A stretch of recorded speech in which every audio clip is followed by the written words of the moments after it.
आगरा जनपद के मलपुरा थाना क्षेत्र के ग्राम जरुआ कटरा में सरकारी हॉस्पिटल निर्माण के लिए जेसीबी से की गई नींव की खुदाई के बाद एक गरीब का परिवार का आशियाना ढह जाने का मामला सामने आया है। ग्रामीणों के अनुसार गजेंद्र पुत्र पोप सिंह कुशवाहा का कच्चा मकान शनिवार सुबह करीब 7 बजे तक अचानक भरभरा कर गिर गया। बताया जा रहा है कि मकान में 4 कमरे थे, जिसमें लगभग रखा सामान 200 मन भूसा, गेहूं से भरी बोरी, परिवार के दैनिक उपयोग का घरेलू सामान मलबे में दबकर पूरी तरह नष्ट हो गया। रात की बात यह रही कि हादसे के समय कोई जनहानि नहीं हुई, लेकिन परिवार बेघर हो गया और उसके सामने रहने और जीवन यापन का गंभीर संकट खड़ा हो गया। पीड़ित परिवार का दावा है कि इस हादसे में उसके लाखों रुपए का नुकसान हुआ है। घर टूटने के साथ ही वर्षों की मेहनत से जुटाया गया अनाज, भूसा और घरेलू सामान भी मलबे में दब गया और अब परिवार खुले आसमान में रहने के नीचे मजबूर है।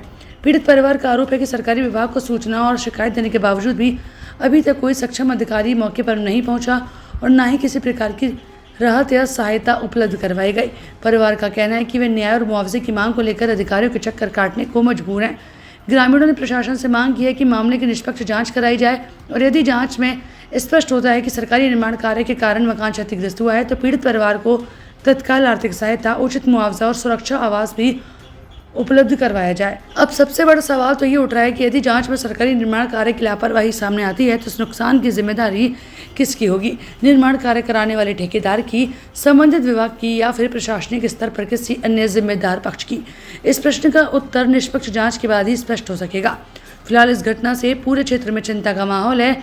लोग प्रशासन से शीघ्र कार्रवाई और पीड़ित परिवार को तत्काल राहत उपलब्ध कराने की मांग कर रहे हैं।